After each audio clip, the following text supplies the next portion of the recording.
Tonight's podcast has been brought to you by Space with John Michael Allen Parsons Montgomery.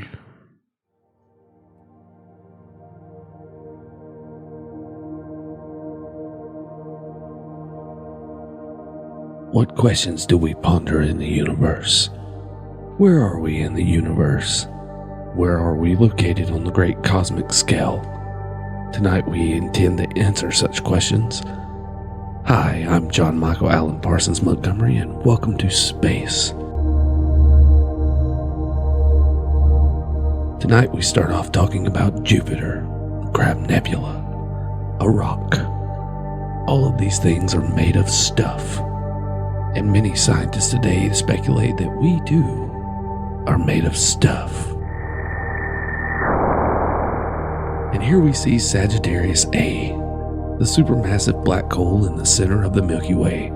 It has the mass of 1,000,000 billion gorillion suns. And if you fell into it, your body would be crushed to an indefinitely small point and you would probably die. The asteroid belt. Astronomers maintain that there's an asteroid in it for every single person on the planet Earth. What will you do with your asteroid? Build a vacation home on it? Raise your kids there? Build a space McDonald's? Mysteries like this are what drives science forward. People do not realize, but in August 1264, King Edward I used a trebuchet to launch the first satellite known as the Hammer of the Scots into the stratosphere. Oxygen is lacking in space. If you were to be in the cold vacuum and to remove your space helmet, your lungs would surely collapse at the speed of light, and your head would explode.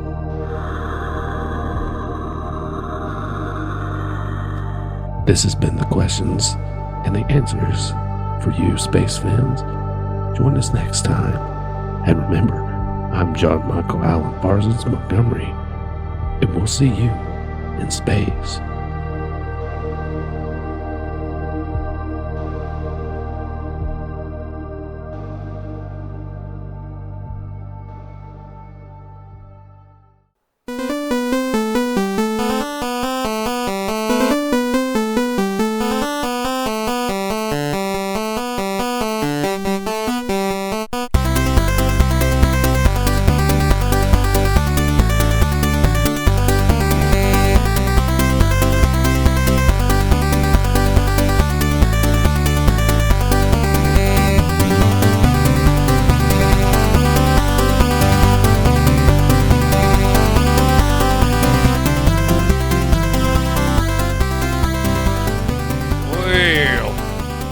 Saddle up, partners.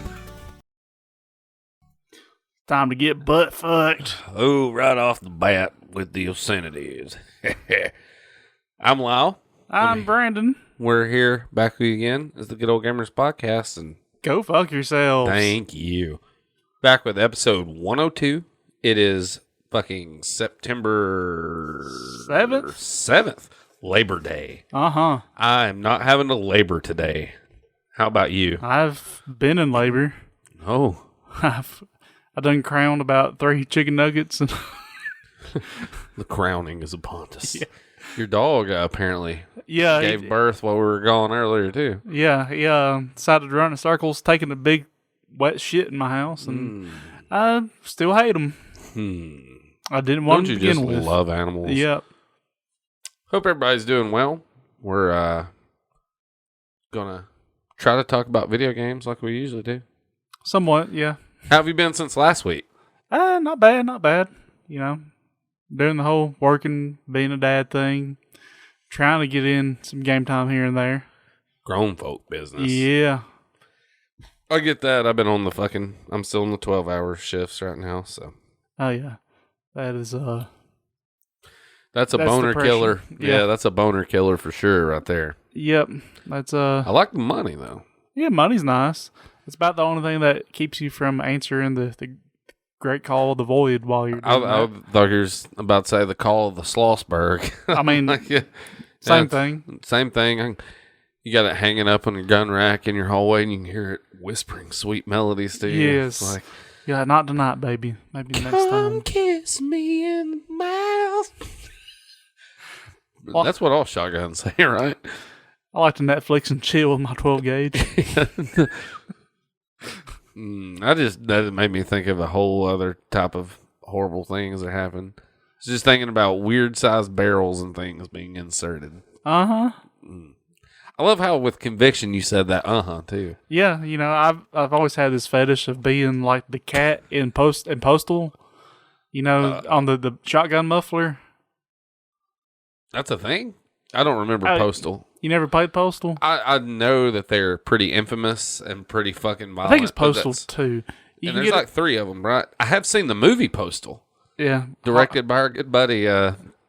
He will not be named. I just can't think of his name. It's weird. Yui Bowl. Yui Bowl, yeah, that's it. But yeah, in Postal 2. Ruler of good video game movies everywhere. Postal 2 had a shotgun silencer where you get a cat and shove it on the end of the barrel. And every time you shoot it, go, meow. Every copy of that game that sold made one PETA person punch himself directly in the cock and or JJ. Yeah. I mean, they probably had both. What do you know? Tread lightly. Yeah. We live in some weird times now. Nobody knows what bathroom to use, and everybody's pissed. I mean, everyone knows a flayed and turned inside out cock is the same thing as a vagina. So, yeah, that's true. That's what I learned in science class. That's true. The feeling is mutual. But anyways, we're going to fucking kick it off with a little bit of news.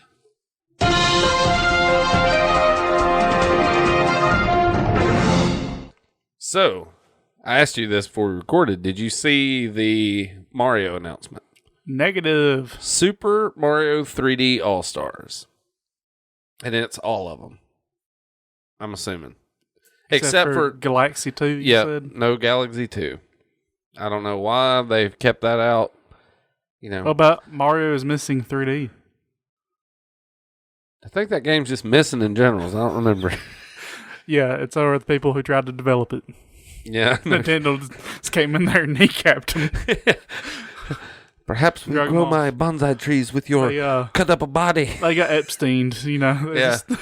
Oh no, they committed suicide. They shot themselves in the back of the head 5 times. They killed themselves. Set their own apartment on fire. They killed themselves and they make such a fine fertilizer for my bonsai trees. Yeah. They're in the grove. They announced that. I think it's going to be in limited presses, or a limited thing too. And also seeing where Nintendo is pulling some of their it's limited edition fuckery, you know, like how they did with they always do that bullshit. Know, they got a Game & Watch coming out on November 13th, the day after my birthday.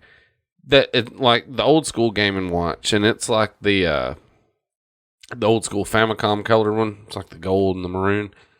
It comes loaded with Super Mario Brothers though, like the original NES one. A little strange. It is kind of weird. I mean, I get it. I mean, that's what fucking Nintendo is known for. Yeah. 100%. Out of everything they've done before that, Mario's what put them on the map. I get that.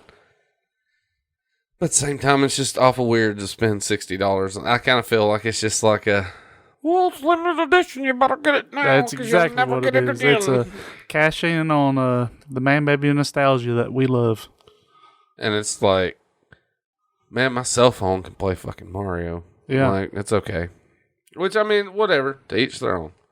Nintendo, in my opinion, and I'm not knocking them at all, because I don't get me wrong, I'm a Nintendo kid, and I love Nintendo. But at the same time, they've relied more on that shit the past few years than they have putting out decent content for the Switch. Really? See, I don't. Well, I mean, I'm still outside of the Switch. The Switch still has good games coming out. Don't get me wrong, because all the third parties are full at it now, and there's still good stuff coming out on Switch. But you look at it though, you don't hear as many fucking single Nintendo party games coming out like they used to. And I'm like, well, they're busy worrying about the fucking NES Classic, the SNES Classic. Well, I'm sure too they're cashing in all the chips on Breath of the Girls Gone Bald 2 or whatever. Mm-hmm. Well, they're already pretty much about to announce they got a new model Switch in the works. And I just want one. I don't want the Switch Lite. It's the opposite of what I want. I just want give me a little box that hooks it with my TV, and that's it. And fuck the Switch straight home console. I don't want the tablet thing. Says there's one more thing my kids will fuck up.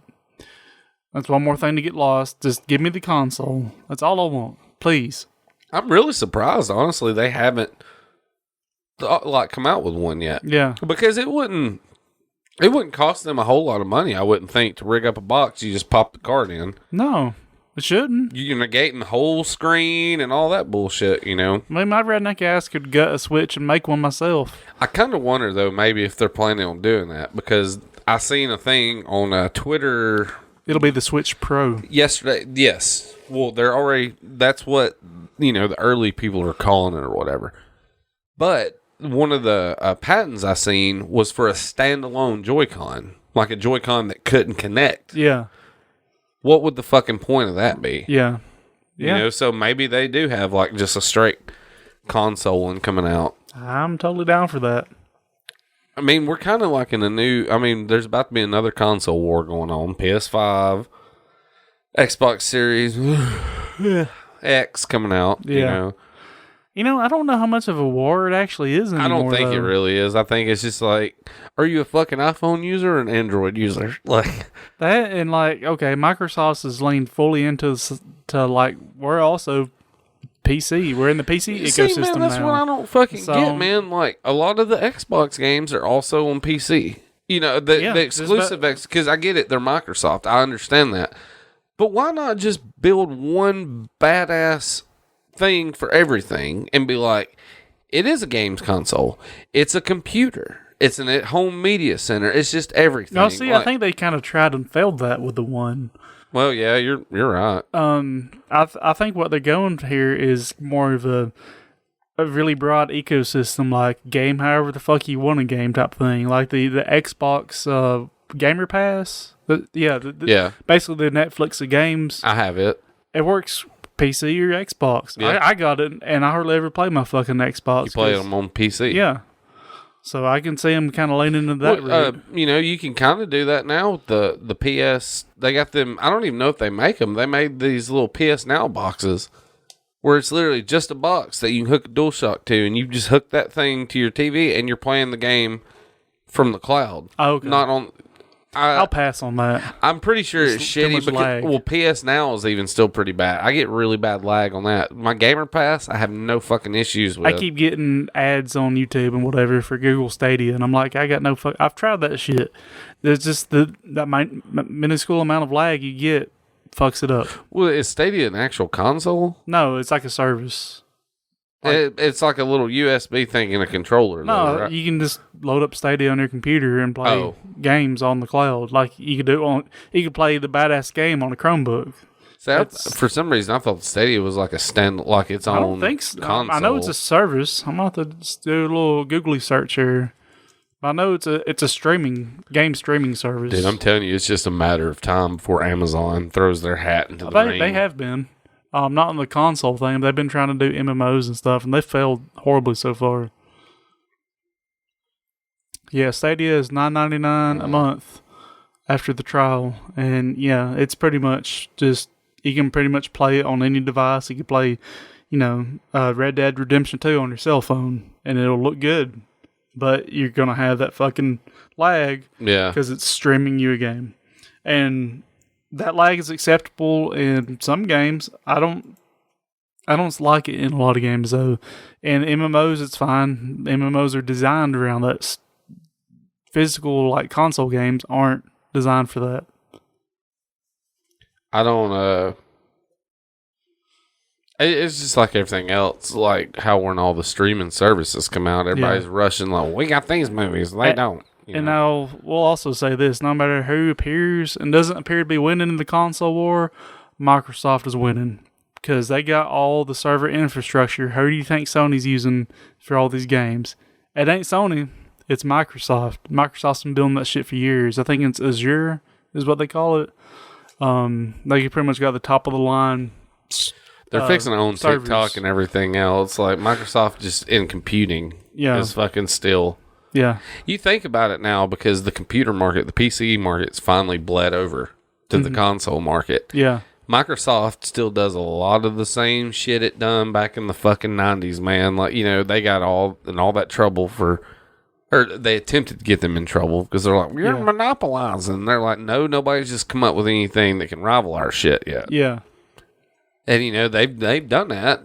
There's certain Apple things that fucking, in my opinion, rival PC stuff as far as like music and media, shit like that, maybe recording kind of deal. But I mean, I don't even know what I'm trying to say, really. I do, but I don't. Like, Microsoft's got the fucking hold on everything. Well, I mean, nuts when it comes to actual, like, because most everything's fucking Microsoft based to some degree. Anything, though, that's like top of the line shit's usually still Windows. Like, even Audio's Pro Tools is the top of the line shit movie studios and, AAA recording things use.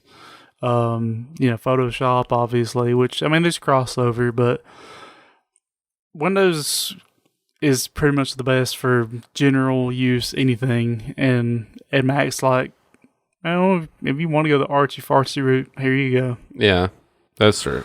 It's they're selling you a gimmick, because I mean, and honestly, there's not a whole lot of point in trying to straight up compete with them. You're giving money to a company whose founder stood by the fact that he was going to rub rosemary on his on his butthole. Yeah, Steve Jobs cures stomach cancer. Excellent marketer, shitty producer of technology. I mean, I don't know just a shit ton about all that, but I know the fact that Steve Wozniak did. Was it Steve Wozniak? Yeah, Wozniak did way more. Like, he built the fucking computer, and Jobs got the shit out there, kind of deal. Yeah, Jobs was a salesman. Yep, savvy with business. Yeah, he knew how to start a cult. Boy, has it stuck around. No shit. I never expected the leading cult in the world would just love kombucha and like be happy with each other. Not the kind of cult I want. If I ever could start one, I want that Koresh style shit. I want 5 wives and a big Marshall amp that I can play in my church with people worshiping me. Yeah. Like, fucking right, dude. But anywho. You want to try? What? No, go ahead. I was like, I ain't got no news because I haven't paid attention to shit. Well, sometimes no news is good news. I just know that because I heard it the other day. So you want to dive in and talk about some games? Let's do it. I've been playing a few different things because I actually caught some time. This is the first weekend I've had off since like 4th of July. So I'm burping too because I've drank some Miller Lights this afternoon. Yep. Don't worry, y'all. I said last week we were sober. That don't mean every one of them's going to be like that. Oh, no. Don't worry. Alcoholism was still present and accounted for. I found this fucking cool game last night. Was it Cool Spot? No, but I do like that game. Don't get me wrong. It is the coolest game. Nothing says a great video game like snapping little air bubble projectiles at crabs on the beach. And who knew that fucking hermit crabs wore boxer shorts? Who knew? Nobody told me. I didn't. These are the mysteries that drive science forward. Only in space.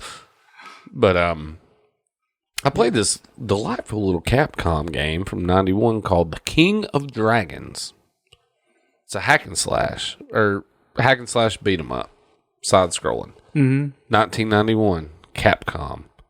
It's like your pretty basic, 2D hack and slash. It's got a mechanic that works on it though, where you can get different. You know how in a hack and slash you got jump, hack and slash, and then you got like a fucking screen clear power up button. This one you get different screen clears and shit, but it floats around like how in a shooter game, if you get a new gun power up, it'll just kind of float around. Yeah. It works by you going up and striking it with your sword, and it activates it and kills everything on the screen, but then you got it and can use it for a certain chunk off your health bar. Now, is it like a straight up 2D or is it isometric?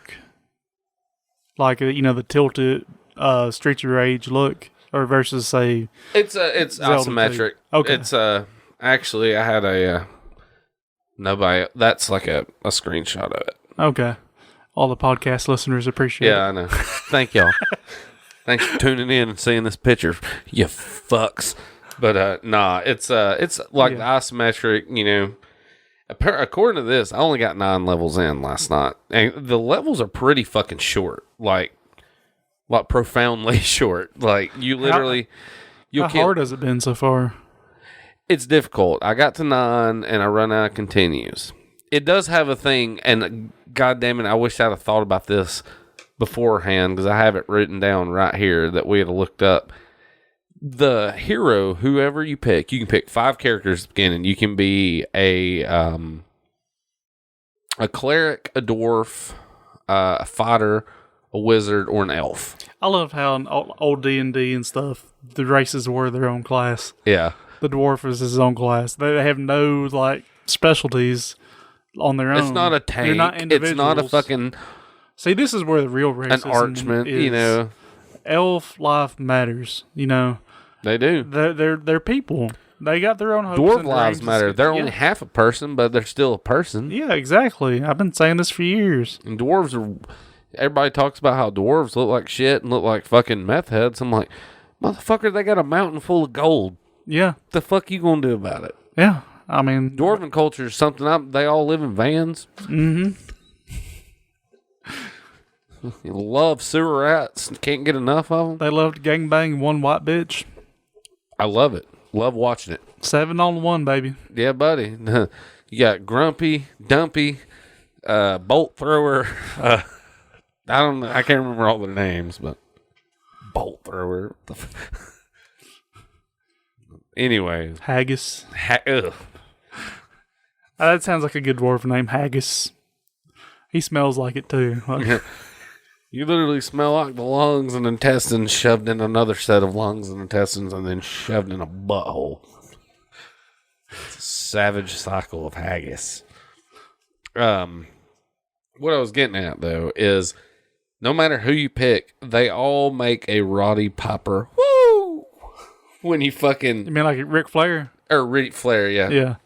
God. Woo! They do. Every time, though. Like... If you kill a bunch of enemies, because most of the time they'll either drop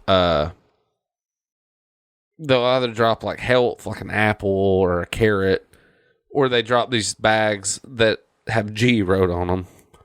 You know, so G for gangster. You get all that G, dawg. You get all that G, and every now and then when you get about 5 bags of that G, he'll go whoo in the middle of killing these. And they do it a lot, like. Woo, I got all this money. I got all these women. I'm driving my limousine on this airplane. Don't mind the watch. Don't mind these watch. This cufflink. This jacket. These pants. These leather shoes. But like they literally do that. It is just like woo. Like it's an audible fucking woo. I don't know why I feel disgruntled now that I wrote fucking Roddy Piper down on my paper. Should be ashamed. I think it's because I watched a Roddy Piper movie the other day. They Live? No, okay. Hell Comes to Frogtown. Okay, that sounds awesome. It's fucking awful, but it's great. You never seen Hell Comes to Frogtown? Nope, I'm going to. I suggest you to look that up, man. It's on Shudder. That's why I watched it. But anyways, hack and slash. First level... You come up to, he's the Orc King, and it's just a dude with 2 chains. It's not 2 chains, but, you know, you literally get in the middle of this motherfucker, and just, it's one of them things, he attacks on both sides, so if you get dead in the middle and just rain attacks, you know, you're good. Mm-hmm. The second guy, second level, and all the bosses, or villains throughout the level, by the way, up until like the 5th one are pretty much orcs, and there's a werewolf with a crossbow shows up. You know, everything you can kill in 1 or 2 hits generally. Mm-hmm. Then the axe dude is the second level. That's just what I wrote down. It's just a fucking dude with a huge axe that just rains out like Paul Bunyan. Shit. Yeah. Paul Bunyan started listening to the Cannibal Corpse kind of deal. Like he just rains out like blows. 3rd level, you fight a dragon, is the king of dragons. So you don't find an actual fucking dragon until the third level. And it looks like a bizarre chicken lizard. Okay. I don't know how to explain Sounds kind of horrifying, actually. It's kind of spooky. It's got real long legs. And it flies at you at the initial part of the battle. And all you got to do is let it scoop down and start its animation where it's flying. And then you can just rain attacks on it. But it gets to the point where it jumps down on its legs. And it perches its fucking wings way back, puffs its chest out, and just stomps across the fucking... It looks like Freddie Mercury walking across the fucking, like... There's the only reason I say that, there's a very certain, like, Queen live performance where Freddie Mercury does this fucking strut across the stage and his chest out. That fucking I think I know what you're talking dragon chicken looks just like it. Filled with AIDS and regret. Oh, Brandon. Too soon? Watch out, I got a hot 9/11 joke for you. Oh, yeah. Now we're talking dirty. I was going to say not soon enough. But, now, we're, nah, that sucks. I like Freddie Mercury, actually. I'm indifferent. Great frontman. About most things. You can, yeah. I'll let you have the hatred on that one. Yeah. That's you. Yeah. You'll dig this. The fourth level you go to, it's got like an overhead screen where you move on this big ass map. Is the lair of the Hydra, and you fight through, and you fight a villain or a boss at the end of this level that looks an awful like King Ghidorah. Looks just fucking like, but it's different colored heads, fire, yellow, like golden, yellow, and blue. Okay. And it's really cool as all three heads attack you at once, and you kill one, and the head will sever and just lay on the ground writhing while the other ones are still attacking you. It's pretty rad. But that's exactly what it made me think of. Looks an awful lot like King Ghidorah. I'm sure that took a lot of inspiration from him. I'm sure. We'll be returning to King Ghidorah later tonight. Oh, hell yeah. Well, you kill that fucking three-headed abomination, fuck. And, fifth level is Cyclops, and he's pretty hard. The bosses aren't actually as hard as some of the enemies, and one that I was going to talk lightly on, around 5, you start having ogres appear with harpies, like flying harpies and shit. Mm-hmm. They're easy. Everything's 1 to 2 hits, but they just rain down fucking projectiles on you, and that shit will fuck you up. Do you have any kind of shield or defense? You do have a shield, and see, that's one thing I was going to say too. At the end of each level, you can upgrade. Like, you'll see little icons. It'll be a different sword. It'll be like a saber or a long sword, and you get them. But at the end of each level, you kill something, you either get a level 2 sword or a level 2 shield, and I end up getting up level 5 each. And it just, like, a lot of the enemies at the beginning of the game that take like 2 to 3 hits to kill, you can fucking kill them 1 now. Mm-hmm. But they have a skeleton warrior boss. And one thing I really fucking like about it is how they animate the skeleton warriors. You need to just at some point look up how they... And it's very Ray Harryhausen, like the old school stop motion animator that did like Jason and the Argonauts and all the old school shit like that. They move just like they do in the old. Oh, that's awesome. Is it Jason and the? I think it's Jason and the Argonauts, where the final battle is like the skeleton. The dude summons the skeleton army on him. Yeah, and they just, it's hand animated, but they actually move like a fucking skeleton would. They're kind of jerky and got that cheap animation. The animation in the game, they move exactly like that. That's cool. I thought that was cool as shit because it adds that. Just seeing the way they move, I was instantly like, man, that looks just like fucking... I think it is Jason and the Argonauts. It makes it more otherworldly, too. Yeah. It doesn't move in a normally reasonable sense. It's just like, dude, that's fucked. That weird herky-jerky, like kind of flawed movement.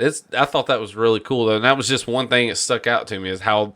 Everything else is animated normal video game, but those are, I think they done that shit on purpose because it expressly looks just like, the old fucking 40s and 50s skeletons in movies. It very, Nightmare on Elm Street 3. they bury Freddy's bones in that, and they reanimate in that fucking junkyard. And that's in the same sense. That's what that made me. You can tell that's like an homage to the old stop motion animation shit. And I don't know, I dug that because I like those old practical effects, and thought it was kind of neat how, whether they did it purposely or not, they still kind of recreated that in the game. So you kill all them, then you come across a Deku tree, pretty much a giant tree that looks just like the Deku tree. Tells you that you got to keep going forward because the dragon's going to overtake the land, of course. As they do. Yeah. And that is where I got to my final level, and the boss I got killed by was a dude riding a dragon. And it's really fucking hard because the dragon's throwing fire at you, and then this asshole's swinging a sword the entire time. So you literally have really no clearance. And I ended up getting killed because I kept trying to use screen clear on it and just work it down real quick, and it ended up by depleting that health off of me. By the time I got down low, there wasn't shit I can do, and I run out of continues.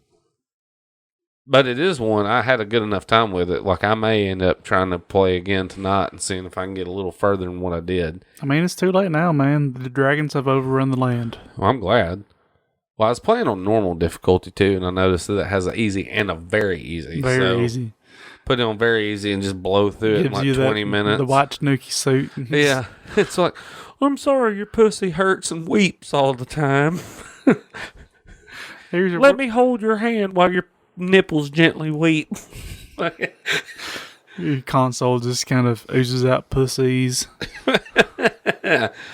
Oh, the creamy feminine savior for the nether regions. Or it's the creamy savior for the feminine nether regions, excuse me.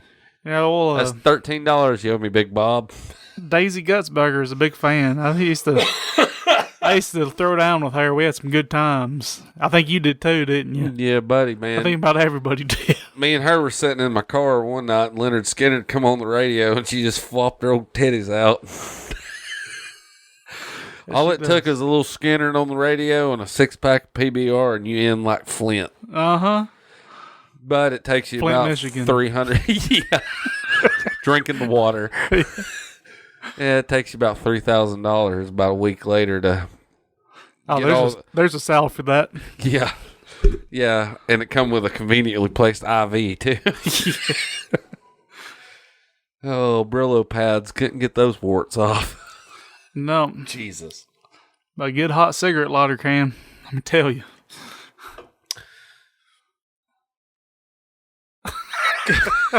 I was sitting there pacing out of the head. God damn it, Grundle. That's my Dr. Grundle's back alley hobo doc office shit there. Got warts on your pecker, burn them off with a cigarette lighter. Fuck yeah. Get it done. That sounds awful. He's just like, step in my office, and opens a car door. You get in and he just clicks the fucking cigarette lighter down in the AC thing. So tell me about your medical history. Well, let me see your warts. Ugh. This car smells like burnt potatoes. No, it's awful, goddammit. Anyways. Why's your car infested with roaches? Sit in his back seat. Every time I sit in this goddamn car, I get a fucking foreskin on my pant leg.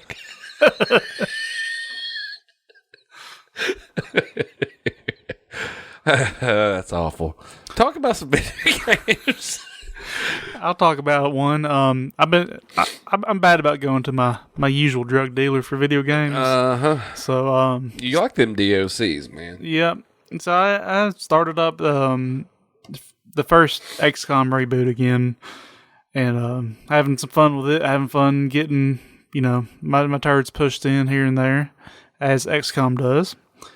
XCOM is a game of basically human SWAT teams versus horrific alien invasion, and it goes about as well as you think it would in most instances. I've got the Enemy Within expansion, which adds some pretty cool shit. Normally, you just got well-trained dudes with different classes, like a sniper, the heavy who has a rocket launcher, assault who uses a shotgun, support who's just, he's all like go team, have a health pack. And I think that's all the classes there. But the expansion adds mech troopers, which I think are really fucking cool. They how they work is you send them to the engineering lab where they chop off all of a soldier's limbs and give them a mechanized body, which they can then insert into a huge... They can insult you with it. They can insult you with it. I mean, they'll give you your own finger. But they can also insert them into like a giant badass mech unit, which are cool. They the mech units in the game have a ton of hit points, do a shitload of damage, but they cannot use cover. So that's also a pretty big drawback too. Because in the game, it's all about hiding behind cover, getting tactical positions on the map to basically flank your enemies without being flanked yourself, all that kind of shit. But the mech units can use no cover. You can block line of sight with them, but they're also so big that you stick them behind a garbage can that might be a full cover for a unit. Ain't doing shit for your giant mech guy. But they got enough hit points that they can generally take a few hits without croaking.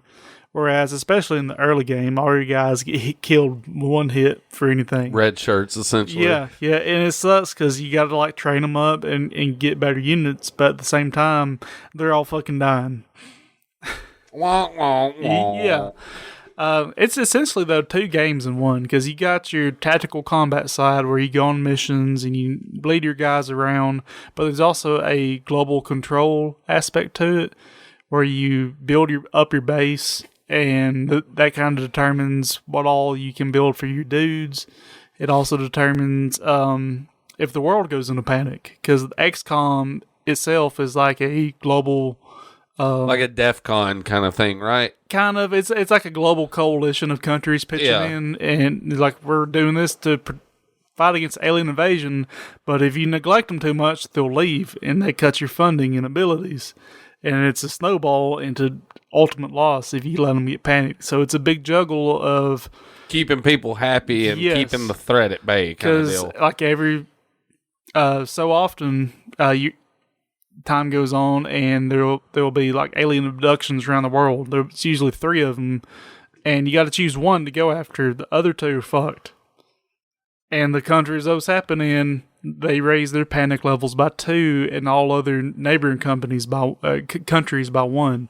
So say if there's 3 abductions going on, one of them's in North America, and you ignore it, North America's panic increases by 2, Canada and Mexico increase by 1. And if any of them hit, I think 5, they bail out. So it gets... that's like the threshold for where they're like, nope. Yeah, and it gets up there quick. So the only way to combat that is to build satellites over them to give them coverage, which kind of keeps UFOs out of it. And also, when you launch a satellite, it reduces their panic by 2. So there's some fuckery you do there with trying to juggle satellites, and especially on the harder difficulties. Do you launch them with a trebuchet? You do. Yeah. Straight out of England. These are the King Henry... Edward, this was. King Edward method. Yes. Hammer of the Scots. Also known as Edward Longshanks.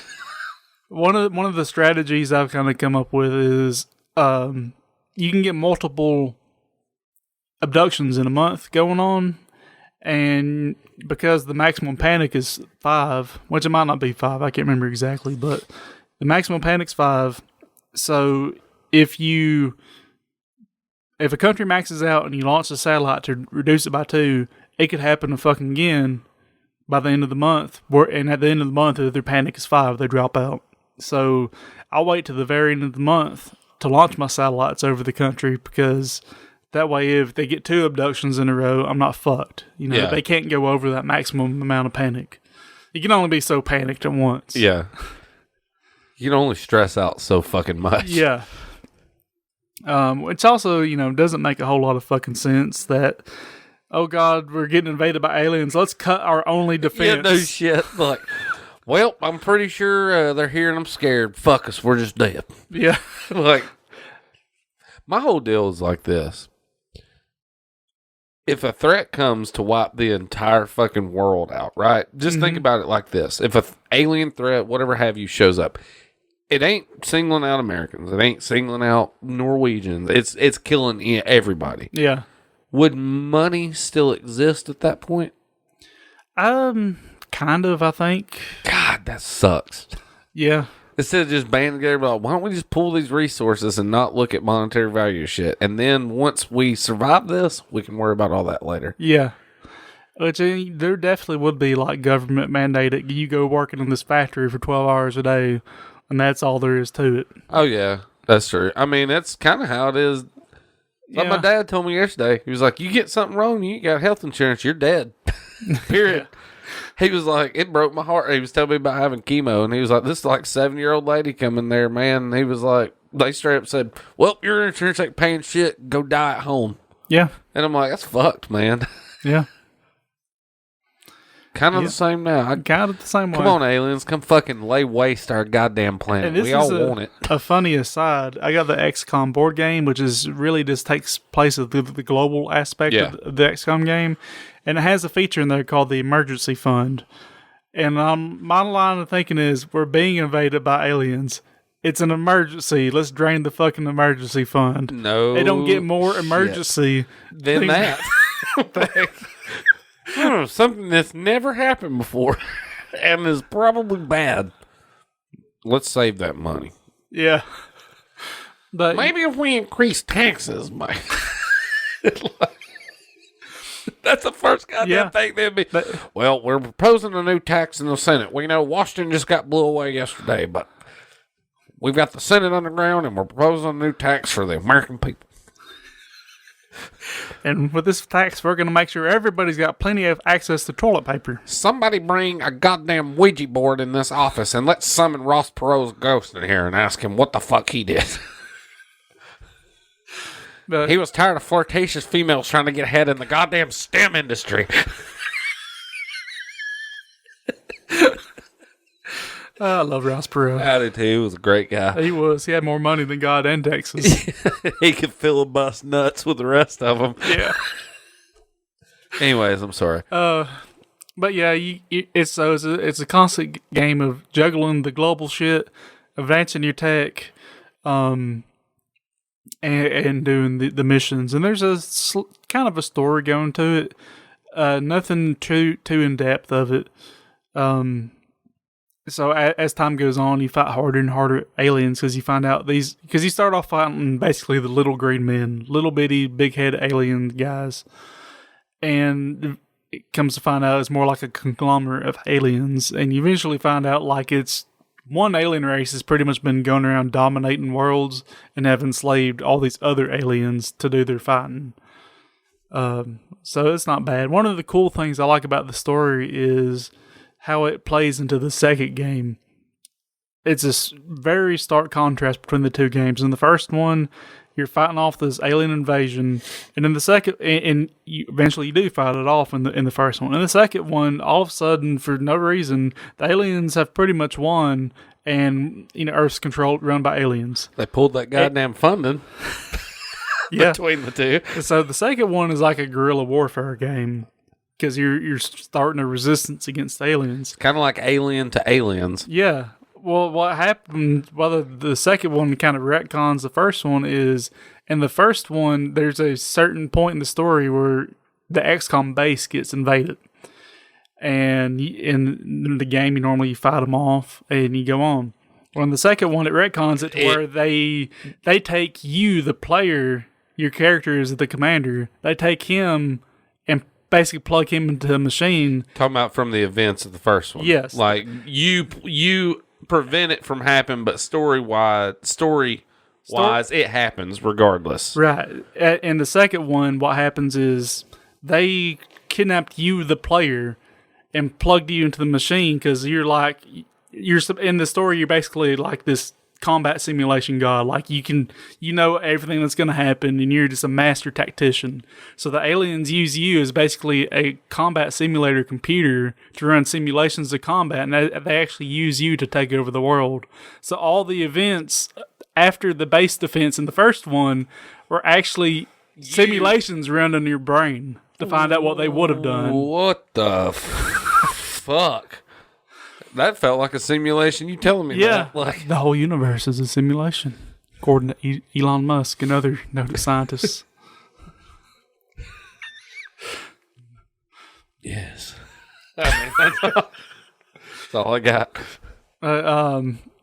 So yeah, that part's pretty cool. You know, again, it's not very story heavy. You're not having conversations It's just it's like not small fucking bits Metal Gear Solid. Yeah, it's just small bits and pieces that you can put together as much as you want to, or you can just ignore it and go kill some fucking aliens.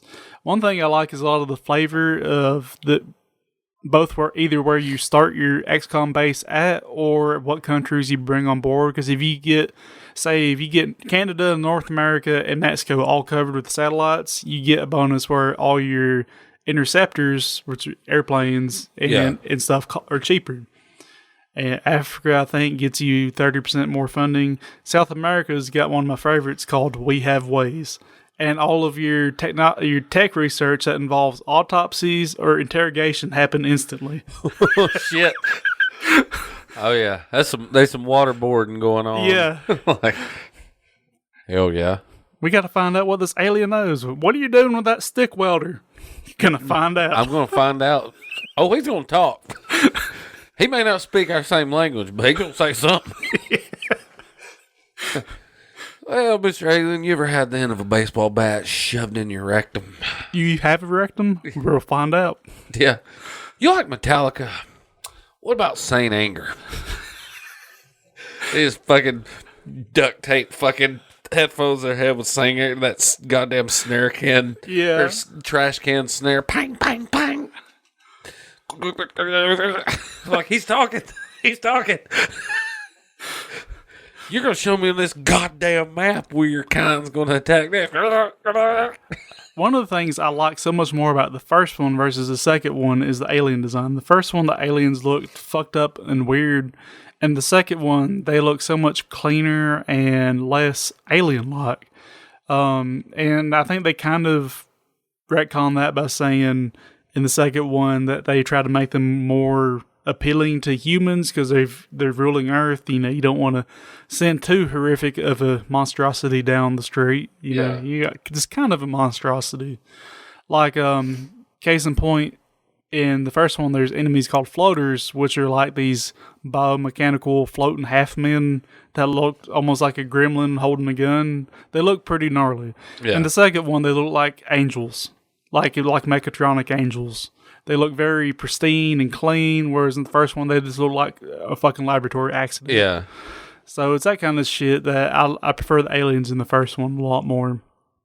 One of my favorites are the thin men in the first one. They're the Men in Black, basically, stereotype. Yeah. Because, you know, before the movie came out, the Men in Black were the aliens in most myth.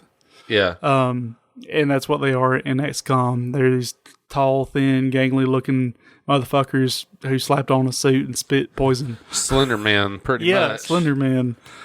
God, I fucking hate the thin men in the game because I swear to God they never miss a shot. Really? Yeah. I highly recommend XCOM if you like any kind of tactics game, like Final Fantasy Tactics or, any kind of turn-based strategy type thing.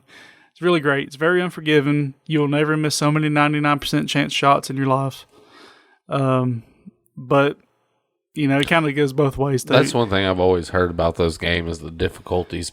They're difficult. They're very unforgiving. Your soldier dies, he's dead. You ain't getting him back. You can make another one. You're going to have to train him up, but he's dead.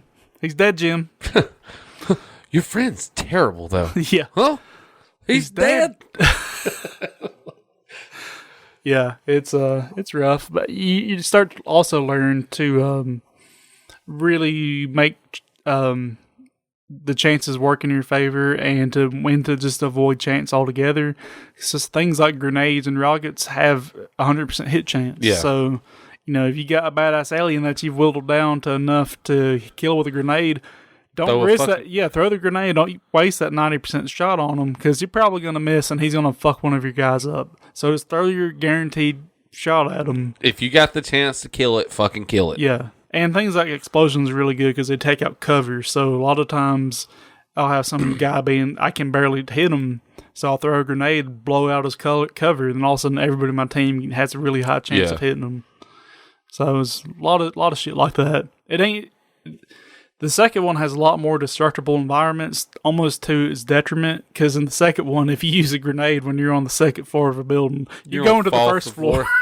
Oh, man. Which I fucked over aliens that way, that's kind of cool, though, because, does that instantly kill them? No, but it deals a ton of damage. Early game, it is instant death, but later on, it's not. It's still just too much damage to do. It sucks. You'll have a sniper planted up on the roof somewhere, and some asshole alien hits it with a grenade, and down it goes. That's kind of funny, though. Yeah, it is. But, I can see where that would add to the tact. Yeah, about it does. Going about your battle and shit. That's cool. And I'm going to make a brief mention of a non-video game I played. So I mentioned it last weekend. This here Godzilla game. I look at that the past 2 times I've come over here. I just eyeball because I really like the way that box is set up. Finally got a chance to play it, and it's pretty good. Good. It's so far Godzilla has had a good board game. There's been various knockoff kaiju games that aren't Godzilla. Godzilla Light. They're the GoBots of Godzilla. Yeah. Smodzilla, I guess. Rodzilla. It's a giant Rod Stewart. Did I let you see the figures last time? The figures that are your characters, or in the kaiju you play, are actually really fucking good. Most board games have kind of shitty figures. These are almost like miniature action figure quality. Oh, wow. But you got These are fantastic. You can play as King Ghidorah, Godzilla, Mothra, or Megalon. And I was happy they did Megalon versus, say, Anguirus, or, he's always been one of my favorites. I might have took Gigan over Megalon, but Gigan and Megalon are sweet. These are, incredibly detailed. Yeah, they are. And the gameplay basically goes, you beat the fuck out of each other every turn and to score points. And once enough time passes, the humans unleash the oxygen destroyer and the game ends, and whoever has the most points wins. So the more of the city you fuck up, the faster that clock goes. It's based on that's really fucking cool. There's different types of buildings in the game that you can destroy. Small buildings are the ones that advance the clock, basically. So if you want to drag the game out, you leave the small buildings alone. But generally, you're just killing everything because buildings give you energy. Energy lets you do attacks, and attacks score you points. So there's no somebody getting knocked out of the game or anything like that. You're in the game the whole time, and you're just beating the fuck out of each other for a few turns. It takes maybe 45 minutes to play, I think. So it's not one complete playthrough? Yeah. It's not too bad. Seemed like it'd be real replayable. The attacks work off of cards you get. You have your own decks, and you can play the cards using your energy you've built up, usually from destroying buildings. Yeah. The bigger the building, the more energy usually, or it has other effects like draw a card or shit like that. Every round goes until everybody's pretty much used all their energy or cards. Then you do a refresh, everyone draws new hands, and go again. There's also event cards that are basically the human/aliens in the movies. Mm-hmm. Like one of them, when we played, we had one that had tanks spawn on the board. And if the tanks got close to you, they didn't hurt you, they drained your energy. Because, in the movies, the tanks shoot Godzilla. Yeah. But the most he does is waste some energy going, yeah. So they don't really. This is a terrible inconvenience. And another one was a lightning generator thing where there's these lightning generators set up around the map. And it was cool because if you could throw other kaiju into it, it drained their energy. Is it one of those things like the closer you get to it? Not Tesla coil, I think is what you're thinking of. It's not that, but it might as well be. It's basically a big ass matrix of electricity that you could throw other kaiju in and drain the fuck out of their energy. It's only like so many spaces around it, though, right? That one was in particular was just the space itself. You had to throw them on that space. I got you.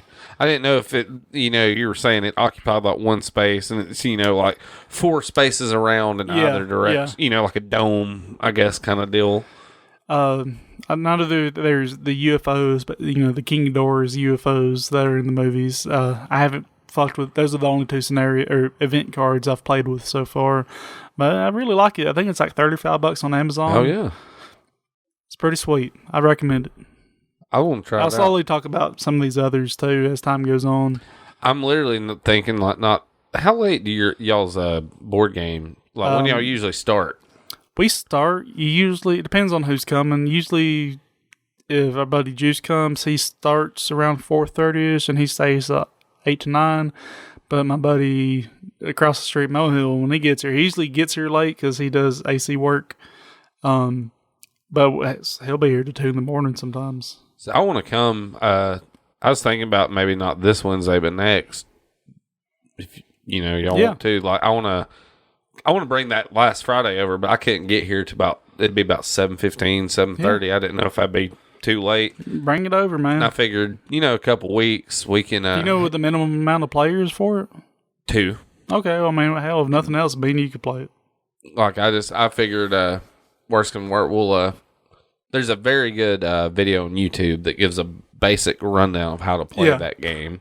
Yeah, I've been using those to decide what games I buy, because there's one out that looks so fucking cool called Nemesis. It is basically Alien the movie as a board game. Really? It is really fucking cool because like a space corridor kind of. Yes, oh, that's and cool. You got all these different, characters that you play as, like the captain, the medic, blah blah blah, and you got 2 motives that you kind of choose between at a certain point. One of them's like the corporate motive, and that's something like don't let this other player leave alive, or capture an egg and bring it back. The company. Yeah, the company. We want this. And there's another motive. I don't remember what it was. That was the cool one. But basically the aliens are big badasses that you can kind of fight, but you're best off just hauling tail. Yeah. And lots of betrayal. But the rules in it, I haven't found a video less than 50 minutes long to explain the fucking basic rules. Like, yes. Shit. So it seems very loaded down, and it's also kind of expensive. It was like a Kickstarter exclusive. They're starting a new version of it, so you can do like a slacker backer thing now and get the original, which is what I would want. Yeah. That's still like $200 for a fucking board game. Yes. Now it has all kinds of cool minis and shit. Yeah, but still that's a lot. It is a lot. Especially for a game that I don't know if I could get anybody to play with me because the rules are so fucking cumbersome. And from what I've seen, like, the cumbersome rules do kind of work for it, because if it was simpler rules, it'd be easier to tell who's going to backstab you or not. All the rules kind of obfuscate what anyone's motives are. Yeah. Because that person might go to that other room to be looking for an item, but also they might just be planning on unlocking the door so you can't come in there and the alien's coming. Because you can't attack each other. You can't attack each other outright. You gotta fuck them over somehow. Yeah. Oh, I'm sorry. The alien is in the airlock. How convenient that I just locked you in there with. Yeah. That kind of shit. And the only ways to win are, I'm trying to think of what it said. There's a cryopod. It's like where you start is coming out of cryo sleep. So you can set the ship's course, I think, to Earth. And I think you got to get all the engines back online, and then you can get in the cryopod and go to sleep. And then you can win that way. Another one's escape pods, but you got to do certain things to enable the escape pods. One of the ways to enable the escape pods is if any one crew member dies, the escape pods activate.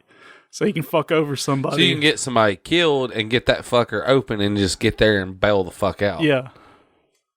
Dude, that sounds pretty incredible, though. It does man. sound pretty fucking badass. I love everything about the concept and all.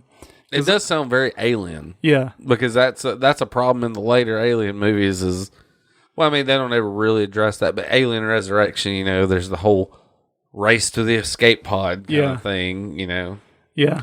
Same difference with Alien. I'll probably eventually get it when I think eventually, I think eventually they're going to mass produce it, and you'll be able to buy it for a reasonable price. Yeah. I'd pay $100 for it. Yeah. Seems cool enough for $100. $200's really fucking pushing it. When I could get almost a Switch for the same price. I was going to say, man, you could about buy a console for that. Yeah. That's a lot. Yeah. I still think we need to make a Good Ole Gamers board game. That'd be pretty sweet. I think we could do it. Something easy. Yeah. A card game might be even easier. Yeah. That'd be fun. Yeah. Well, hell yeah. You got anything to talk about before we go on to some music? Nah, play us a tune. Let me pull it up here on the old tablet. This is a tune from one of our very most favorite games from childhood. That's so. And what game is this, Lyle? This is Sim City. Super Nintendo. For the SNES.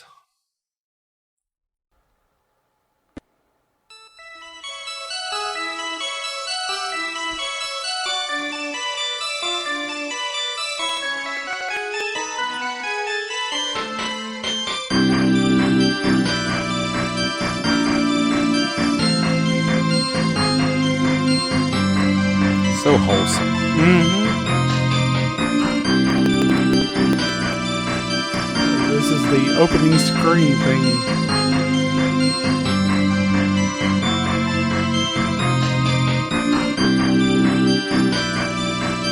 Very earthboundy. Yeah. It's very comforting to me. Yeah. I don't know why, but I may be laying on my deathbed one day and listening to some headphones. I could totally listen to this in space. In space, there's no oxygen. And if you remove your mask, Your lungs will collapse at the speed of light, your head will explode. Your body parts will float off in deeper reaches of places that no one knows.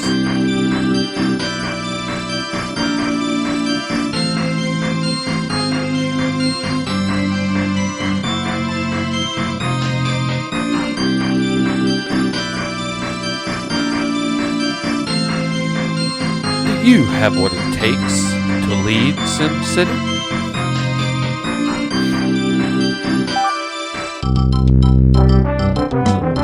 Welcome to Sim City. Yeah. Would you like to start on easy, medium, or hard? What is the name of fun? What is the name of your city? We have 8 characters for you to choose from.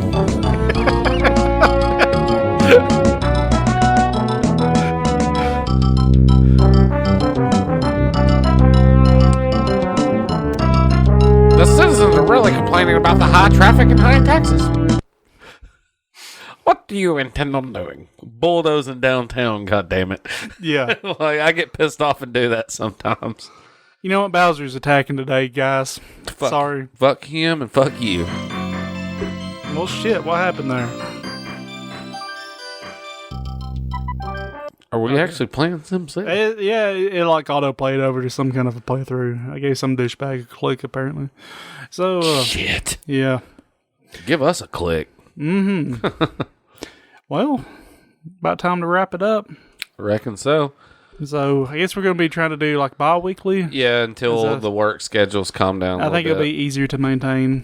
I'd rather y'all know when you're going to receive an episode versus just, whenever. And too, with the way our work and just life is going right now, like, it's hard just to find time to play games to talk about. Mm-hmm. So, bi-weekly definitely gives us, like, a little more time to compile ourselves. Yeah. So I feel like tonight's episode was a little more put together than last week. And I mean, you know, we're getting back in the swing of this shit again. So yeah.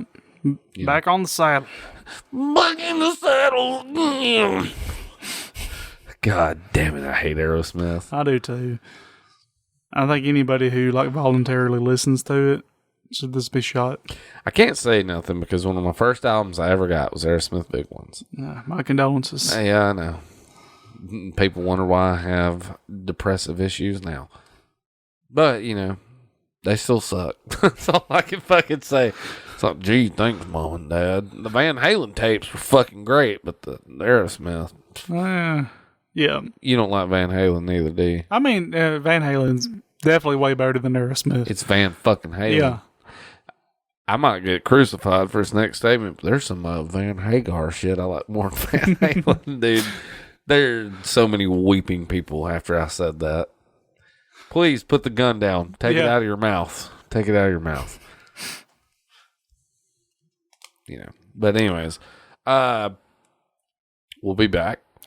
GoodOleGamers.show now. GoodOleGamers.show. Yep. You can find us on Spotify. Mm-hmm. My favorite music platform. Spotify. Are we on fucking iTunes and shit? Yeah, we're on iTunes now. iTunes. I don't know if we're yet on Google because I submitted. I need to look into it. It should be on there by now because, by God, it's been long enough. But I don't know. They've changed their shit. Used to, is just like you punch it in, you're on there. Yeah. It's not that way anymore. We were the number one rated Southern Retro podcast on Google Play Music for a while. Yeah, you add enough qualifiers in there, and he'll be the number one in anything. Hey, no shit. That's what I'm saying. Yeah, so we're on all the streaming shit. If you like to message us, tell us anything about what we're not doing right or what we could do to be doing things better. You can drop either one of us a line at our Facebook at Good Ole Gamers Podcast. Mm-hmm. All that shit. Just send us a fucking get up in them DMs, dog. All that shit. Other than that, that's about it, right? That's about it. Well, fuck, dude. Game over, man. Game over.